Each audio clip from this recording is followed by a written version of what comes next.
మరి ఏదైతే నిన్న 42% రిజర్వేషన్లపై పోరాడినటువంటి సాయి ఈశ్వర్చారి మరణం తర్వాత ఈరోజు మరి ఇక్కడ రాజధాని నియోజకవర్గంలో ఆయనకి నివాళులర్పించడం. ఈరోజు సాయి ఈశ్వర్చారి అమరుడే.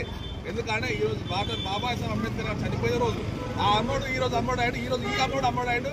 ఇది అమ్మోడే అని చెప్పి మేము ఆలోచన చేస్తున్నాం. ముందుగా మేము ఇక్కడ నియోజకవర్గం నుంచి మేము చెప్పేది ఏంటంటే ప్రభుత్వాలు ఉన్న ప్రతి జిల్లాలో మరి ఈరోజు మరి ముఖ్యమంత్రి మీటింగ్లో చెప్తా ఉన్నాడు 52%ని మేము ఏదైతే సమగ్ర సర్వే చేసినామో అలా 52% తీసుకొచ్చిందని చెప్పి చెప్తా ఉన్నాడు. మరి 10% చేయడానికి ప్రభుత్వానికి ఏమాట వచ్చింది?